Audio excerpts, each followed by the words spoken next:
Assalamualaikum warahmatullahi wabarakatuh. Kami dari kelompok 7 yang beranggotakan saya Iza Putri Aulia Sofa dan teman saya Nur Khotimah. Di sini kami akan menjelaskan materi yang berjudul Sejarah Peradaban Islam pada Masa Kemunduran. Pada materi kali ini terdiri dari 5 subbab. Yang pertama, masa kemunduran dinasti Umayyah. Yang kedua, masa kemunduran dinasti Abbasiyah. Yang ketiga, masa kemunduran dinasti Fatimiyah. Yang keempat, masa kemunduran dinasti Mamluk. Dan yang terakhir, masa kemunduran dinasti Turki Utsmani. Yuk simak pembahasan berikut ini. Yang pertama, masa kemunduran dinasti Umayyah. Berdirinya dinasti Umayyah. Pada tahun 40 Hijriah atau 660 Masehi, Ali bin Abi Thalib terbunuh oleh salah seorang anggota Khawarij. Setelah Ali bin Abi Thalib meninggal, kedudukannya sebagai khalifah dijabat oleh anaknya yaitu Hasan. Namun, karena penduduk Kufah tidak mendukung Hasan seperti sikap penduduk Kufah terhadap ayahnya, maka Hasan semakin lemah, sementara Muawiyah semakin kuat. Dengan kondisi seperti itu, Hasan mengadakan perjanjian damai dengan Muawiyah dan menanggalkan jabatan khalifah untuk Muawiyah pada tahun 41 Hijriah atau 661 Masehi. Tujuan diadakannya perjanjian damai dengan Muawiyah adalah agar tidak terjadi pertumpahan darah yang sia-sia. Perjanjian tersebut dapat mempersatukan umat Islam dalam satu kepemimpinan politik, yakni di bawah kepemimpinan Muawiyah bin Abi Sufyan. Faktor penyebab kemunduran Bani Umayyah. Yang pertama, hedonisme para khalifah. Kebiasaan pesta dan berfoya-foya di kalangan istana menjadi faktor penyebab rendahnya moralitas mereka, di samping mengganggu keuangan negara. Contohnya saja, khalifah yang pertama yaitu Muawiyah ibnu Abi Sufyan merupakan khalifah pertama yang meniru sikap hidup asing yang penuh dengan kemewahan dan keagungan, serta mengenakan baju-baju yang terbuat dari sutra dan peralatan-peralatan yang mewah mengagumkan di dalam istana kediamannya. Yang kedua, sistem pengangkatan khalifah yang tidak jelas. Pada masa Bani Umayyah, sistem pemerintahan yang dibangun oleh Khalifah Muawiyah ibnu Abi Sufyan merupakan sistem monarki, yang artinya kerajaan turun-menurun. Tujuan dari menggunakan sistem monarki yaitu agar pemerintahan dan kekuasaannya dapat bertahan lama. Akan tetapi, dengan menggunakan sistem pemerintahan monarki, terjadi perselisihan di antara para putra mahkota. Yang ketiga, pemberontakan terhadap Bani Umayyah. Banyak gerakan pemberontakan selama masa-masa pertengahan hingga akhir pemerintahan Bani Umayyah, seperti kelompok Syiah dan Khawarij.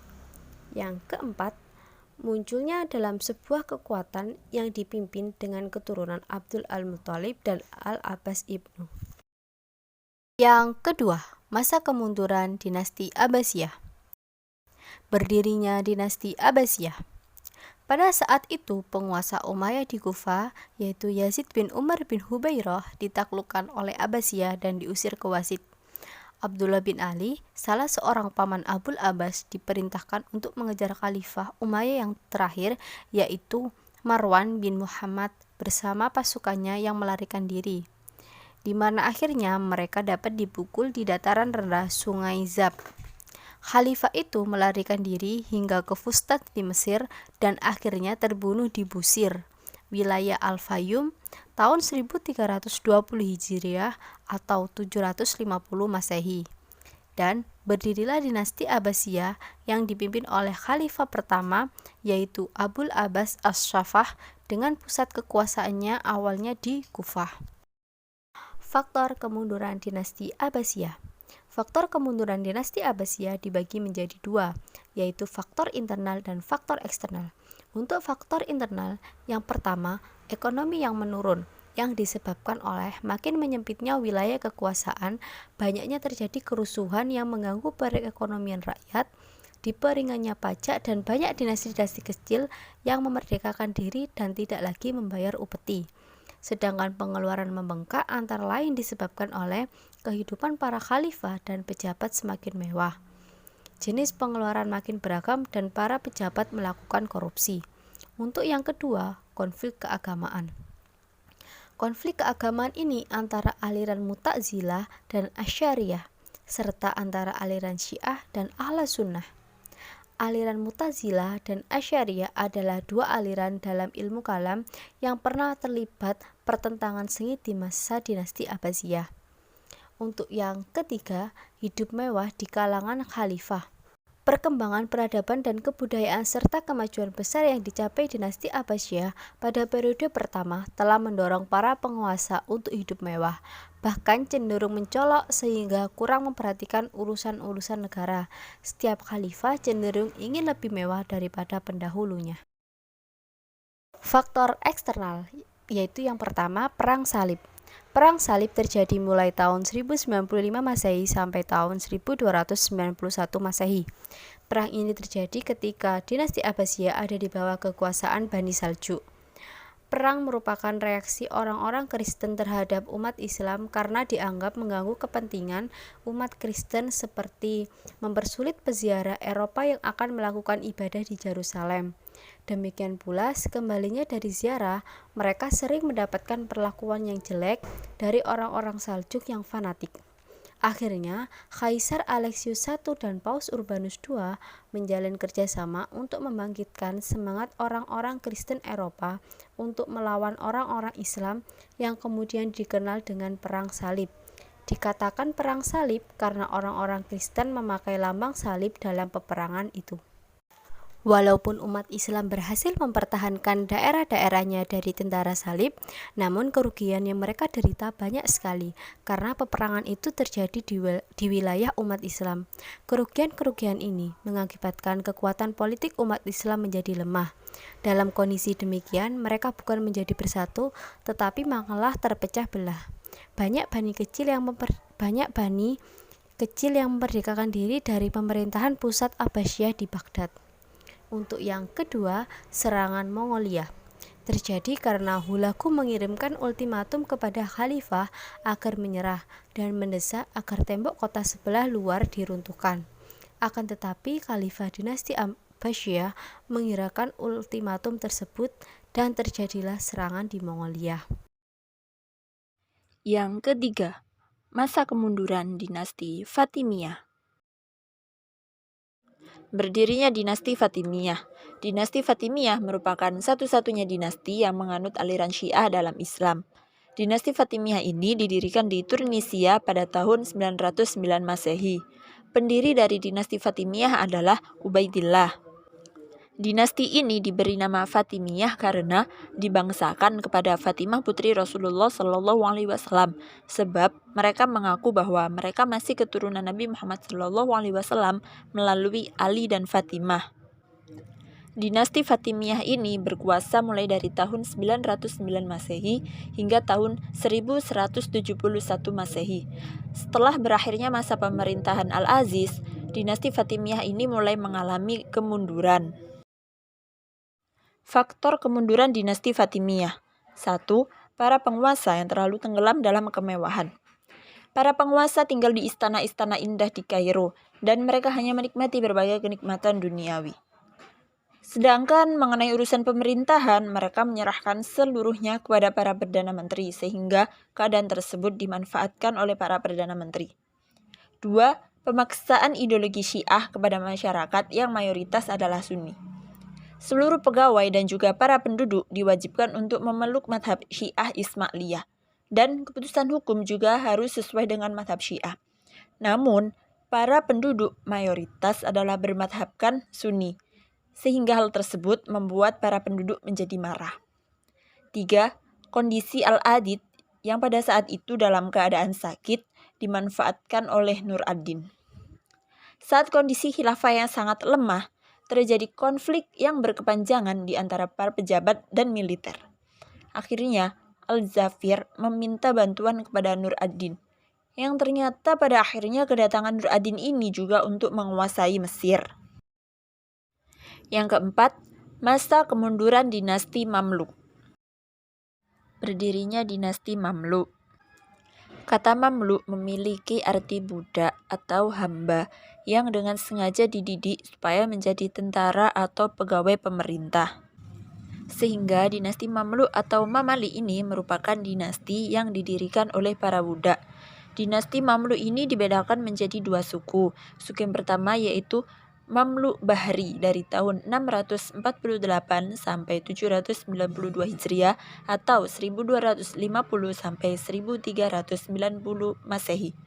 Suku yang kedua yaitu Mamluk Burji dari tahun 784 sampai 922 Hijriah atau tahun 1382 sampai 1517 Masehi. Kemunduran dari dinasti Mamluk ini terjadi setelah jabatan pemerintahan beralih dari Mamluk Bahri ke Mamluk Burji pada tahun 1382. Faktor kemunduran dinasti Mamluk. Kemunduran dinasti Mamluk ini terjadi karena dua faktor internal dan juga faktor eksternal. Untuk faktor internal, yang pertama, Sultan Mamluk Burji tidak memiliki cukup ilmu tentang pemerintahan. Kedua, para penguasa Mamluk Burji memiliki moral yang rendah, serta tidak menyukai pengetahuan. Ketiga, Sultan Mamluk Burji memiliki kebiasaan hidup yang berfoya-foya, sehingga para penguasa juga memberikan harga pajak yang tinggi yang berdampak pada sengsaranya masyarakat. Kemudian, faktor eksternal dari kemunduran dinasti Mamluk. 1. Ditemukannya Tanjung Harapan yang membuat sistem perdagangan di dinasti Mamluk mengalami keruntuhan. Pada tahun 1498, Vasco da Gama menemukan jalan ke timur melalui Tanjung Harapan. Hingga pada akhirnya kapal-kapal yang biasanya melintas di daerah Mesir kini beralih ke Tanjung Harapan. Dan hal tersebut membuat penghasilan dinasti Mamluk menjadi berkurang. 2. Munculnya kekuatan politik besar yang baru, yaitu Turki Utsmani. Pasukan dinasti Mamluk tidak dapat mengimbangi pasukan dari Turki Utsmani, sehingga pasukan dari dinasti Mamluk menyerah kalah. Maka berakhirlah masa pemerintahan dinasti Mamluk. Yang kelima, masa kemunduran dinasti Turki Utsmani. Berdirinya dinasti Turki Utsmani.